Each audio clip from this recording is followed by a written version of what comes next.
요즘 유난히 주인 잃은 신발을 자주 목격하셨다면 잘못 보신 게 아닙니다. 몇 년 전부터 불어왔던 맨발 걷기 운동의 열풍이 어싱이란 이름으로 재탄생, 맨발로 땅을 만끽하시는 분들이 늘어난 건데요. 매일 합니다.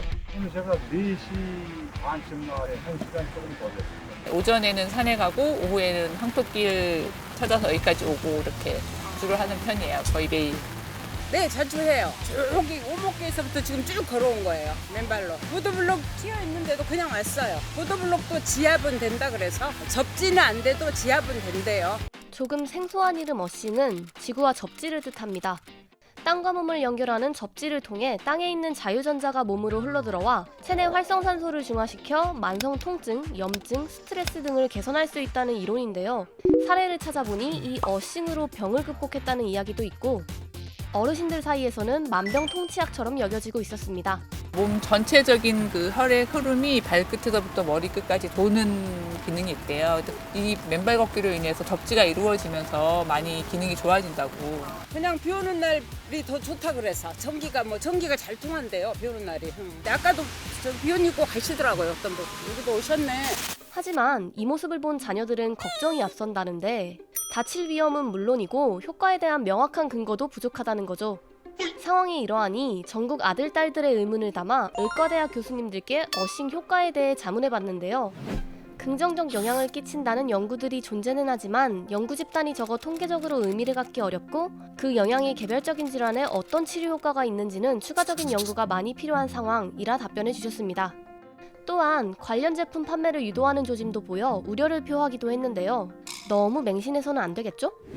자유전자의 활성산소 중화 효과는 연구가 더 필요한 상황이지만, 정형학의 관점에서 본다면 맨발 걷기를 통해 발근육을 강화하는 효과를 얻을 수 있다는데요. 평생토록 우리가 신발을 신고 다니다 보면 발의 원래 고유의 이런 개별적인 움직임들을 많이 사용하지 않아요. 이 발 안에 내재근이라고 하는 근육들이, 이게 발의 구조적인 안정성 그리고 정상적인 기능을 담당하는 근육들이라서 발의 코어 근육이라고 하는데요. 바로 이 코어 근육이 약해지면 발의 안정성이 흔들리고 발의 힘도 없어지는데요.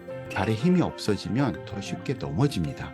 실제로 60세 이상의 어르신들 중에 한 3분의 1 정도에서 낙상사고를 경험하게 되는데, 어르신들은 넘어지면 쉽게 다치세요. 이 낙상사고에 관여되는 인자 중에 중요한 게 바로 발의 근육의 힘입니다. 맨발 걷기를 통해 발근육과 균형 감각을 기른다면 낙상사고 예방에도 도움을 줄 수 있다는 거죠. 하지만 맨발 걷기를 할 때 꼭 유의해야 할 점이 있습니다. 안전한 길을 선택하시는 게 가장 중요합니다. 아무도 다니지 않는 야생 흙길이나 바닥이 풀이 깊어서 바닥이 잘 보이지 않는 길이라든지 그런 곳은 다니시면 안 되고요.